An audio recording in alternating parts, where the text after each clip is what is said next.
السلام علیکم ورحمۃ اللہ وبرکاتہ۔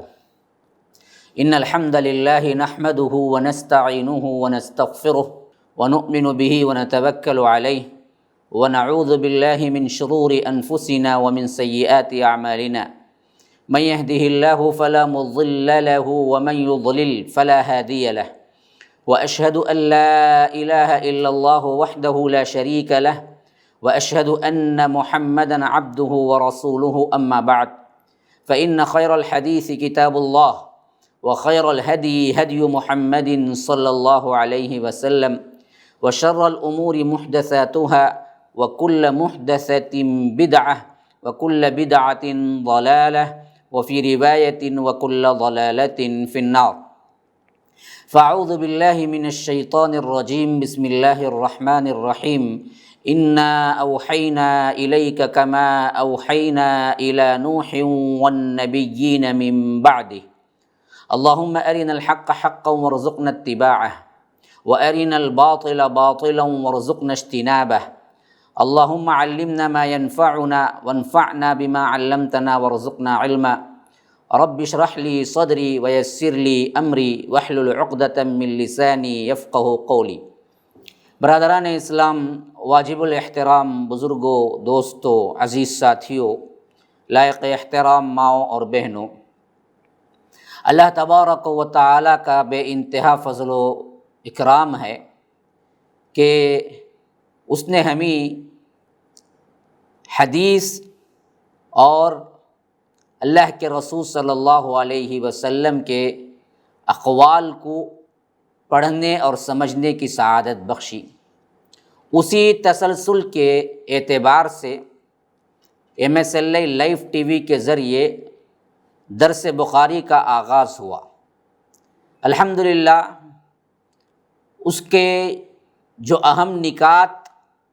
کتاب کو پڑھنے سے پہلے ضروری تھے ان پر میں نے مختصراً گفتگو کی، اور آج اللہ کے فضل و کرم سے درس بخاری کے حساب سے پہلا ہمارا یہ ایپیسوڈ اس حساب سے کہ پہلی حدیث پڑھی جائے گی، اس کی ابتدا اللہ کے نام کے ساتھ میں کر رہا ہوں۔ امام بخاری رحمہ اللہ کی سیرت مبارکہ اور انہوں نے کس طرح اس کو تصنیف کیا، کتنے احادیث لائے اور بخاری کا مرتبہ کیا، یہ تمام چیزیں اس سے پہلے کے ہمارے درس میں ہم بیان کر چکے ہیں۔ اس درس میں ہم اللہ تبارک و تعالیٰ کے فضل سے آغاز کر رہے ہیں جیسے کہ امام بخاری رحمہ اللہ نے اپنی کتاب کا آغاز کیا ہے۔ انہوں نے سب سے پہلے جو حدیث لائے ہیں اس حدیث کے لیے جو باب باندھا ہے، جو کتاب باندھا ہے، خاص کر وہ کتاب ہے کتاب بدء الوحی، وحی کے ابتدا کا بیان۔ پہلی جو حدیث اس کے تحت لائے ہیں وہ ہے انما الاعمال بالنیات۔ اب یہ کیوں لائے ہیں اور خاص کر وحی کے عنوان کے تحت کیوں آئی ہے، وہ انشاءاللہ ہم تفصیل کے ساتھ دیکھیں گے۔ تو اس کتاب کے تحت ان کا باب جو ہے، یعنی سب ہیڈنگ جو ہے وہ ہے کیف کان بدء الوحی الی رسول اللہ صلی اللہ علیہ وسلم، کہ اس بارے میں رسول اللہ صلی اللہ علیہ وسلم پر وحی کی ابتدا کیسے ہوئی، اس کا باب ہے۔ اور اسی کے ساتھ قرآن کی یہ آیت کریمہ کو انہوں نے جوڑ دیا ہے کہ انا اوحینا الیک کما اوحینا الی نوح والنبیین من بعدہ، ہم نے بلا شبہ اے اللہ کے رسول صلی اللہ علیہ وسلم آپ کی طرف وحی کا نزول اسی طرح کیا ہے جس طرح حضرت نوح اور ان کے بعد آنے والے تمام انبیاء کرام کی طرف ہم نے کیا تھا۔ یہ سورہ نساء آیت نمبر 163 ہے۔ اس آیت کو باب کی طرح استعمال کرتے ہوئے امام بخاری رحمہ اللہ اپنی کتاب صحیح البخاری کی شروعات کر رہے ہیں۔ اب پہلی حدیث جو لائے ہیں اس حدیث کو امام بخاری رحمہ اللہ اس طرح نقل کر رہے ہیں، حدثنا الحمیدی حدثنا الحمیدی قال حدثنا سفیان قال حدثنا یحیی بن سعید الانصاری قال اخبرنی محمد بن ابراہیم التیمی انہ سمع علقمة بن وقاص اللیثی یقول سمعت عمر بن الخطاب رضی اللہ عنہ علی المنبر یقول سمعت رسول اللہ صلی اللہ علیہ وسلم یقول انما الاعمال بالنیات وانما لكل امرئ ما نوى فمن كانت هجرته الى دنیا يصيبها او الى امرأة ينكحها فهجرته الى ما هاجر الیہ۔ یہ سب سے پہلے حدیث ہے جو امام بخاری رحمہ اللہ نے اپنی کتاب صحیح البخاری میں ذکر کیا ہے، نمبر 1 حدیث، اور اس کا جو اصل باب عنوان باندھا ہے کتاب بدء الوحی، وحی کا بیان، اور اسی طرح اس کا جو باب باندھا ہے کیف کان بدء الوحی الی رسول اللہ صلی اللہ علیہ وسلم۔ تو اس حدیث کا ترجمہ سلیس انداز میں پیش کر دیتا ہوں کہ کہتے ہیں کہ ہم کو حمیدی نے یہ حدیث بیان کی رحمہ اللہ، اور انہوں نے کہا کہ ہم کو سفیان نے یہ حدیث بیان کی۔ وہ کہتے ہیں کہ ہم کو یحیی بن سعید انصاری نے یہ حدیث بیان کی، انہوں نے کہا کہ مجھے یہ حدیث محمد بن ابراہیم تیمی سے حاصل ہوئی، انہوں نے اس حدیث کو علقمہ بن وقاص لیثی سے سنا۔ ان کا بیان ہے کہ میں نے مسجد نبوی میں منبر رسول صلی اللہ علیہ وسلم پر حضرت عمر ابن الخطاب کی زبان سے سنا۔ وہ فرما رہے تھے کہ میں نے اللہ کے رسول صلی اللہ علیہ وسلم سے سنا کہ آپ صلی اللہ علیہ وسلم فرما رہے تھے تمام اعمال کا دار و مدار نیت پر ہے،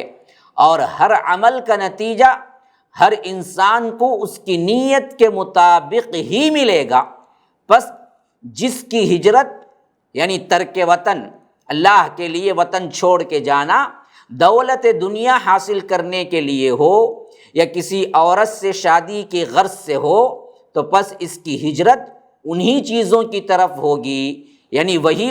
اس کو ملے گا جن چیزوں کو حاصل کرنے کی نیت سے اس نے ہجرت کی۔ اس کو امام بخاری رحمہ اللہ نے روایت کیا ہے۔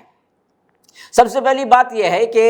امام بخاری رحمہ اللہ نے اپنے جامع صحیح کی افتتاح کے لیے کوئی تمہید یا کوئی خطبہ نہیں باندھا، بلکہ صرف بسم اللہ الرحمن الرحیم لکھا ہے، اسی کو کافی سمجھا۔ اس میں اللہ تبارک و تعالیٰ کی حمد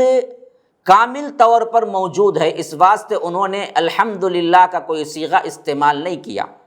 یا بعض شارحین حدیث کہتے ہیں کہ یہ اصل میں اپنی زبان سے کہہ لیا، لکھا نہیں وہاں پر، جب لکھتے وقت انہوں نے اپنی زبان سے ادا کر لیا کہ الحمدللہ، لیکن لکھت میں نہیں لایا، صرف بسم اللہ الرحمن الرحیم پر انہوں نے اکتفا کیا۔ یا اس واسطے بھی کہ اللہ کے رسول صلی اللہ علیہ وسلم نے جب اپنے زمانے میں ضرورت کے مطابق خطوط لکھے تو اس میں صرف بسم اللہ الرحمن الرحیم پر اکتفا کیا، تو شاید امام بخاری رحمہ اللہ کے نزدیک یہ بات تھی کہ اللہ کے رسول صلی اللہ علیہ وسلم نے لکھتے وقت حمد کے بغیر بسم اللہ لکھا اور یہ پوری حمد ہے، تو انہوں نے بھی اپنی کتاب کا آغاز بسم اللہ الرحمن الرحیم سے کر دیا، تو کوئی دوسری حمد اس میں نہیں لائے ہیں۔ انما الاعمال بالنیات ہے، یعنی تمام اعمال کا دار و مدار نیتوں پر ہے۔ اس کی بہت سی وجوہات ہیں۔ پہلی وجہ تو یہ ہے کہ بتایا گیا کہ اللہ کے رسول صلی اللہ علیہ وسلم کو وحی جو ملی اور اس کے بعد جو کچھ اللہ کے رسول صلی اللہ علیہ وسلم کو مقام ملا، مرتبہ ملا، وہ تمام کے تمام دراصل رب العالمین نے اسی واسطے عطا کیے کہ اللہ کے رسول بہت ہی پاکیزہ صفت تھے اور ان کی نیت بہت ہی پاکیزہ تھی، حتیٰ کہ پچھلی جو 40 سالہ قبل نبوت کی زندگی تھی ان میں بھی ہم کوئی برائی نہیں دیکھتے۔ آپ کی جوانی ہو، آپ کا بچپن ہو، آپ کے قبل نبوت کا عرصہ ہو، آپ کی تجارت ہو، آپ کی شادی ہو، ہر معاملے میں آپ کی پاکیزگی پاکیزگی ہے۔ حتیٰ کہ جب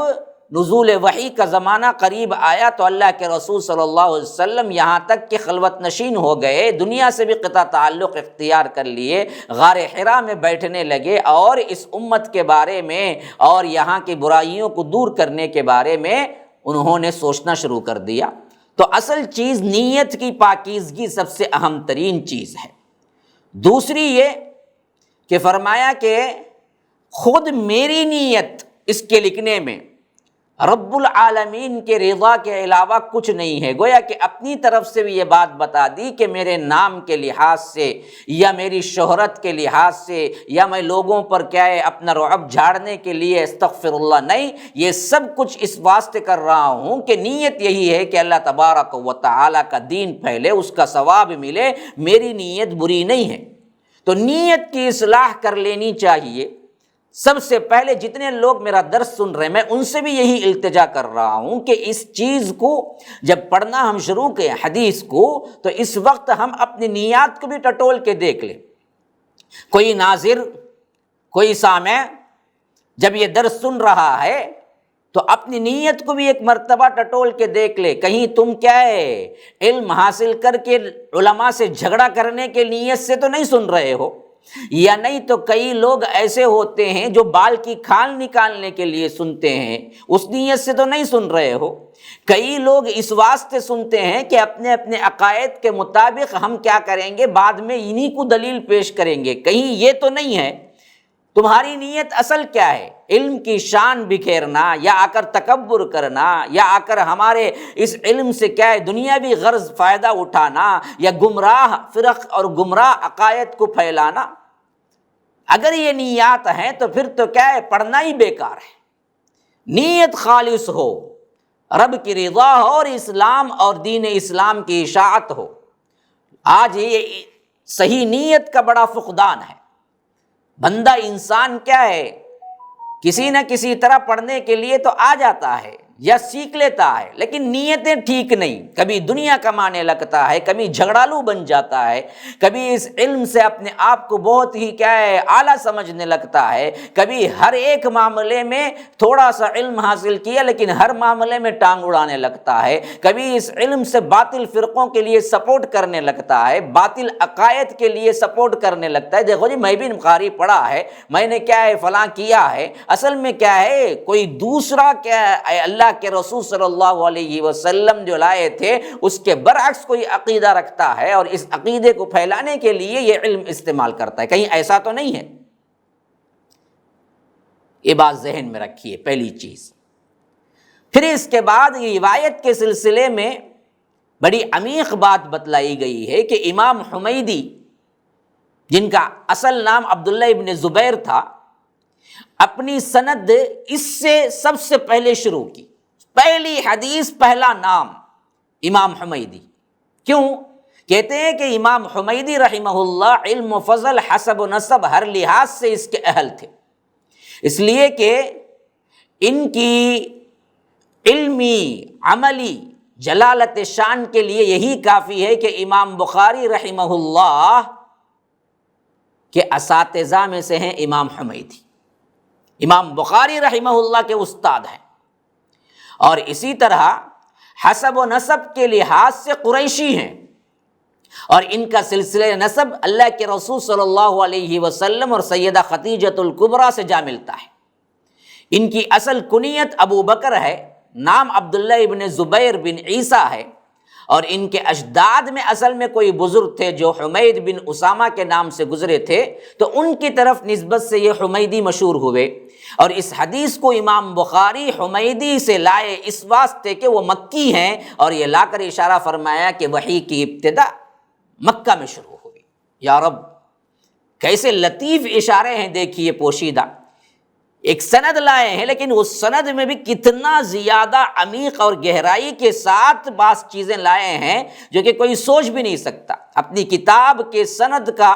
سب سے پہلا آغاز جو کر رہے ہیں وہ آغاز امام حمیدی سے کر رہے ہیں، اور اس کے اندر ذرا غور کر کے دیکھیں تو معلوم ہو رہا ہے کہ حمیدی ایک تو استاد ہیں امام بخاری کے، دوسرے قریشی ہیں، تیسرے مکی ہیں، اور ان سب سے اشارہ کر دیا کہ وحی مکے میں ہوئی، اللہ کے رسول صلی اللہ علیہ وسلم بھی قریشی ہیں، اور سب سے اعلیٰ نسب جو میرے پاس تھا، اعلیٰ سند میرے پاس تھی، اس سند سے میں نے اپنی کتاب کا آغاز کیا ہے۔ پھر حدیث دیکھیے، انما الاعمال، انما حصر کر دیتا ہے، مخصوص کر دیتا ہے، بے شک اعمال کا دار و مدار صرف اور صرف نیات پر ہے۔ نیت دیکھی جائے گی، تمہاری کوانٹٹی نہیں دیکھی جائے گی، کوالٹی دیکھی جائے گی ہر عمل میں، خواہ کوئی بھی عمل ہو۔ نیت ٹھیک ہے، 2 رکعت نفل نماز ہی پڑھا ہے، لیکن نیت ٹھیک ہے، وہ قابل قبول ہے، لیکن اس کے بجائے ساری رات تہجد میں رہا، نیت ٹھیک نہیں ہے، وہ قابل مردود ہے، اللہ تبارک و تعالیٰ کے ہاں اس کی کوئی حیثیت نہیں۔ اسی واسطے علماء محدثین کہتے ہیں کہ یہ حدیث انما الاعمال ان احادیث میں سے ایک حدیث ہے جن پر اسلام کا مکمل انحصار ہے۔ یہ ایک حدیث ایسی ہے کہ اس حدیث کو صحیح طور پر پڑھ لیا جائے، سمجھ لیا جائے تو اسلام کا جتنا کچھ خلاصہ ہے وہ سب کچھ اس کے اندر آ گیا۔ ہر عمل تمہیں نیت مانگتا ہے، کیا نیت سے کیا تم نے، اسی نیت پر اجر ملے گا۔ تم نے اس پر شان و شوکت، تم نے اس پر لوگوں پر ڈھاک بٹھانے کے لیے، تم نے اس پر کیا ہے لوگوں کو بتلانے کے لیے، ریاکاری کے لیے، فساد کرنے کے لیے، کس مقصد کے تحت تم نے کام کیا، خواہ وہ کوئی بھی کام ہو، قابل قبول جو ہے وہ صحیح نیت پر ہوگا۔ تو اسی واسطے علماء محدثین کہتے ہیں کہ یہ ایک حدیث کافی ہے، اسلام کا مکمل خلاصہ گویا کہ اس میں آ گیا، پورا کا پورا دار و مدار اس ایک حدیث میں کافی ہے اگر دیکھا جائے، غور کر کے دیکھا جائے۔ خاص کر امام شافعی رحمہ اللہ اور امام احمد بن حنبل جیسے اکابر امت نے یہ کہا ہے کہ یہ ایک حدیث علم دین کا، یعنی پورے علم دین کا نصف یا تہائی حصہ ہے۔ خالی ایک حدیث تمام علوم کو، تمام دین کے علوم کو جمع کر دیا جائے تو یہ ایک حدیث آدھا حصہ، یا آدھا نہیں تو 1/3 حصہ لے جائے گی، یہ ایک حدیث کے اندر، یاد رکھیے۔ اور اسی طرح حضرت عمر رضی اللہ عنہ، ان کے علاوہ بھی بہت سے ہیں جو صحابہ اس حدیث کو نقل کیا ہے، خالی حضرت عمر رضی اللہ عنہ سے یہ حدیث نہیں آئی ہے، دوسرے صحابہ سے بھی آئی ہے، اس واسطے یہ اور زیادہ مضبوط ہو جاتی ہے۔ اور ان کے راویوں میں سعد بن ابی وقاص، علی بن ابی طالب، ابو سعید خدری، عبداللہ بن مسعود، انس بن مالک، عبداللہ بن عباس، ابو ہریرہ، جابر بن عبداللہ اور معاویہ بن ابی سفیان، عبادہ بن صامت، عتبہ بن السلمی، ہلال بن سوید، عقبہ بن عامر، ابو ذر، عقبہ بن عبد المنذر، اور اسی طرح کیا ہے عبداللہ بن عمر جیسے جلیل القدر صحابہ کرام شامل ہیں۔ امام بخاری رحمہ اللہ اپنے جامع صحیح کو اس حدیث سے اس لیے شروع فرمایا کہ ہر نیک عمل کام کی تکمیل کے لیے خلوص بہت ضروری ہے، اور احادیث نبوی کا جمع کرنا، ان کا لکھنا، ان کا پڑھنا بھی ایک نیک عمل ہے۔ بس میں اس کو شروع کر رہا ہوں تو میری بھی نیت خالص ہے، آداب شرعیہ اور آداب خالص دل کے اندر کے خالص آداب، شریعت کے اندر کے آداب، رضا صرف رب کی مقصود کر کے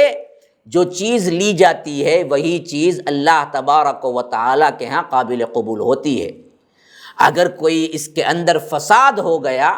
تو یاد رکھیے ہرگز وہ عمل قابل قبول نہیں، اور وہ عمل ثواب سے بالکل دور ہو جائے گا۔ اس حدیث کے شان اس سے بھی ظاہر ہے کہ یہ اصل میں اللہ کے رسول صلی اللہ علیہ وسلم کے عمومی الفاظ ہیں، لیکن یہ عمومی الفاظ بھی پیچھے ایک واقعہ رکھتے ہیں۔ کہتے ہیں کہ ایک شخص نے، ایک عورت تھی ام قیس نامی، ایک شخص نے ان کو نکاح کی دعوت دی جو مدینے میں تھے، تو انہوں نے جواب دیا کہ آپ ہجرت کر کے مدینہ آ جائیں تو شادی ہو سکتی ہے۔ چنانچہ وہ شخص اسی غرض سے ہجرت کر کے مدینہ پہنچے اور ان کی شادی ہو گئی۔ تو یہاں پر جب اللہ کے رسول صلی اللہ علیہ وسلم نے فرمایا کہ وَإِنَّمَا لِكُلِّ امْرِئٍ مَّا نَوَىٰ فَمَنْ كَانَتْ هِجْرَتُهُ، جو کوئی ہجرت کرتا ہے لدنیا اب امرأۃ ینکحها، دنیا کے لیے، کسی عورت سے شادی کرنے کے لیے، تو عموم ہے، یعنی یہ غرض، ایک بات بتانے کے لیے ایک مثال دی گئی، لیکن یہ مثال بھی اصل میں واقع ہو چکی تھی۔ یہ اشارہ وہاں پر تھا کہ جس عورت کے لیے انہوں نے ہجرت کی تھی، اسی واسطے کہتے ہیں کہ اصحاب رسول اللہ صلی اللہ علیہ وسلم ان کو مہاجر ام قیس کہا کرتے تھے۔ مہاجر ام قیس، گویا کہ کیا ہے، ام قیس کے لیے ہجرت کرنے والا، ام قیس کے لیے ہجرت کرنے والا، اس طرح مشہور ہو گیا تھا۔ تو اللہ کے رسول صلی اللہ علیہ وسلم نے عموم بیان کیا، لیکن جوامع الکلم تھے نا اللہ کے رسول صلی اللہ علیہ وسلم، تو وہ واقعہ جو مثال میں بیان ہوا وہ بھی اصل میں کیا ہے، ایسے ہی نہیں تھا، وہ بھی ایک واقعہ حقیقتاً رونما ہوا تھا، اسی کو اللہ کے رسول صلی اللہ علیہ وسلم نے اشارہ کیا۔ اور آئیے ان کے نکات، اس حدیث کے نکات میں ہم اور بعض چیزیں پڑھ لیں۔ امام بخاری رحمہ اللہ اپنے جامع صحیح میں اس حدیث کو یہاں کے علاوہ کتاب الایمان میں بھی لائے ہیں، اور وہاں آپ نے دوسرا باب باندھ کے لائے ہیں، اور اسی طرح اس کے علاوہ بھی کئی اور جگہ اس حدیث کو لائے ہیں۔ اس سے معلوم ہو گیا کہ حضرت امام بخاری رحمہ اللہ کی فقہ کتنی بلند تھی۔ انہوں نے حدیث کو، ایک ہی حدیث کو کئی باب کے تحت لائے، اور لانے کی وجہ یہ تھی کہ ان سب سے وہاں سے مسئلہ نکل رہا تھا۔ مثلا دیکھیے، کہتے ہیں کہ امام بخاری رحمہ اللہ نے انما الاعمال بالنیات، یہ حدیث اس باب کے تحت بھی لائے ہیں کہ وضو، زکوٰۃ، حج، روزہ، جملہ جتنے اعمال ہیں، ان اعمال کا اجر بھی اسی صورت میں حاصل ہوگا جبکہ نیت ٹھیک ہوگی۔ اس باب کے تحت بھی انما الاعمال بالنیات لائے ہیں۔ اور اسی طرح ایک باب باندھا ہے، قل کل یعمل علی شاکلتہ، ہر کوئی اپنے عمل کے ساتھ وہ پائے گا جو اس کے اندر اس کی شاکلہ ہوگا۔ شاکلہ کیا ہے؟ کہتے ہیں کہ شاکلہ بھی نیت ہی مراد ہے، ہر ایک کو وہی اجر ملے گا اس کو جو اس کی شاکلہ ہوگی۔ شاکلہ کیا ہے؟ اس کی نیت ہوگی۔ اس کے لیے بھی پھر ایک مرتبہ وہاں پر لائے ہیں۔ اور اسی طرح مثلا کوئی شخص اپنے اہل و عیال پر نیت ثواب کے لیے خرچ کرتا ہے تو یقیناً اسے ثواب حاصل ہوگا۔ تو اس حیثیت سے امام بخاری رحمہ اللہ اس کتاب کو، یعنی اس حدیث کو کتاب العتق میں بھی لائے ہیں، چوتھے باب الہجرہ میں بھی لائے ہیں، پانچویں کتاب النکاح میں بھی لائے ہیں، چھٹے نظر کے بیان میں بھی لائے ہیں، ساتویں کتاب الحیل میں بھی لائے ہیں۔ دیکھیے اب تک 7 جگہ اس حدیث کو لائے ہیں امام بخاری رحمہ اللہ، ہر جگہ اس حدیث سے وہی بات نکال رہے ہیں۔ فقہ دیکھیے کس طرح، بعض لوگ کہتے ہیں اہل حدیثوں کو فقہ کیا معلوم، اگر امام بخاری کو فقہ نہ معلوم تو پھر دنیا میں کس کو معلوم ہوگا؟ تو یاد رکھیے کتنی بڑی سمجھ ہے، فقہ ہے، ایک حدیث سے کتنے مسائل کو انہوں نے استنباط کیا ہے اور لائے ہیں۔ اور یہ تمام 7 جگہ لانے کے بعد عرض یہ ہے کہ کیوں لائے ہیں، یہی بتانے کے لیے کہ صحت اعمال اور ثواب اعمال سب نیت پر موقوف ہے، اور حدیث یہ جو انما الاعمال بالنیات ہے، یہ ہر جگہ اسی کی طرف دلالت کرتا ہے، اسی سے آپ کو کیا ہے، ثواب ملے گا۔ اور اسی طرح عمل ہو خاص یا نیت ہو، دونوں بھی نیت ہی پر منحصر ہے۔ ہاں، عمل کے لیے بھی نیت ضروری ہے، خالی نیت یعنی دل کا عمل ہو تب بھی نیت ضروری ہے۔ اچھا، اب نیت کا اصل معنی کیا یہ سمجھ لیجئے۔ نوا ینوی سے مراد ہے دل سے ارادہ کرنا، دل سے ارادہ کرنا، زبان سے نہیں، ارادہ دل میں کرتا ہے بندہ، تو دل سے ارادہ کرنا۔ تو غرض ہر فعل جو دل میں پیدا ہوتا ہے، جو ارادہ کرتا ہے، اگر اس وقت اس کی نیت ٹھیک ہے تو اس کے لیے اجر ہے، خواہ وہ نماز ہو، روزہ ہو، لیکن اس کے لیے زبان سے ادا کرنا کہیں ثابت نہیں ہے، بالکل غلط ہے، بالکل غلط ہے۔ امام ابن تیمیہ رحمہ اللہ اور دیگر اکابر امت نے تصریح کی ہے کہ زبان سے نیت کے الفاظ ادا کرنا نہ اس کا کوئی ثبوت ہے، نہ خود اللہ کے رسول صلی اللہ علیہ وسلم نے کیا ہے، نہ صحابہ نے کیا ہے، نہ تابعین نے کیا ہے، لہٰذا زبان سے نیت کے الفاظ ادا کرنا محض ایک ایجاد ہے، جس کا یعنی ایک بدعت ہے جس کی کوئی شرعاً اجازت نہیں، جو ہماری بہت بڑی غلط فہمی ہے۔ نماز میں کھڑے ہوتے ہیں تو ہم 2 رکعت 4 رکعت ظہر کی نماز قبلہ رخ امام کے پیچھے، یہ جو بنا لیا گیا ہے، یہ نیت کے الفاظ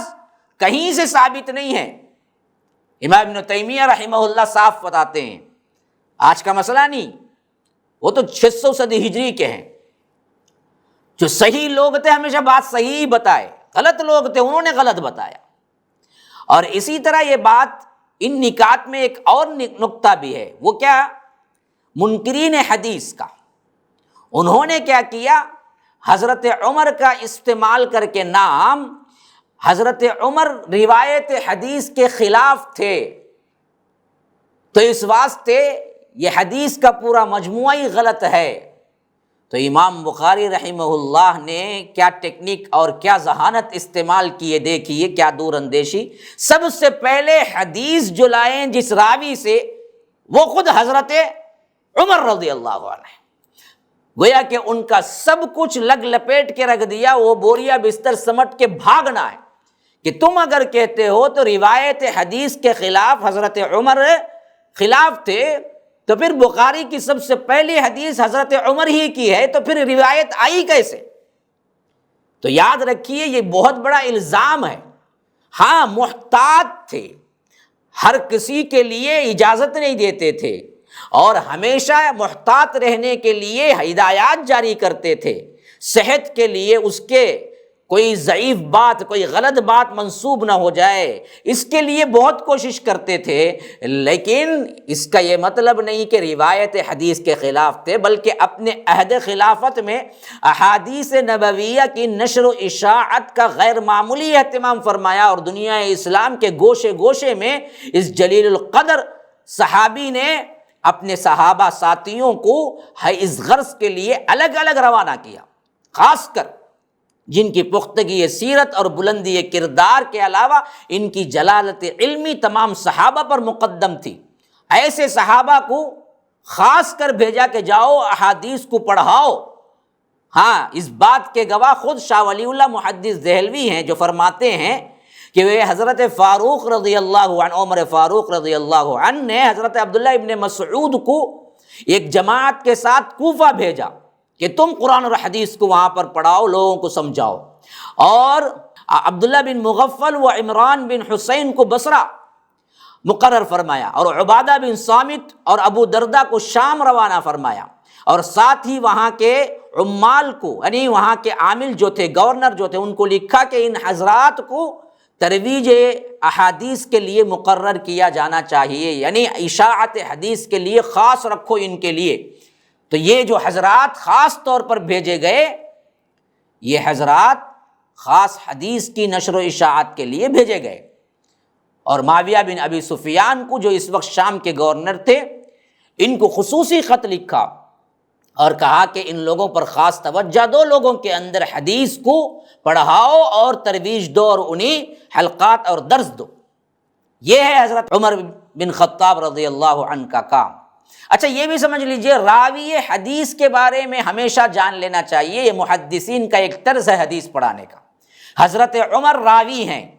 تو ان راویوں کے بارے میں علم رکھنا چاہیے۔ راوی وہ ہیں جو روایت کرنے والے ہیں۔ حضرت عمر مختصراً میں ان کی سیرت بیان کر دیتا ہوں کہ 7 نبوی، نبوت کے 7ویں سال ایمان لائے، اسلام قبول کیا، اور مسلمان ہونے کے بعد مسلمانوں نے باجماعت نماز ادا کی۔ یہ پہلا موقع تھا جہاں باطل کے مقابلے میں حق سربلند ہوا، اس دن سے اللہ کے رسول نے ان کو فاروق کا لقب دیا۔ اسی وجہ سے آپ صلی اللہ علیہ وسلم نے انہیں حق و باطل میں فرق کرنے والا بتا دیا۔ آپ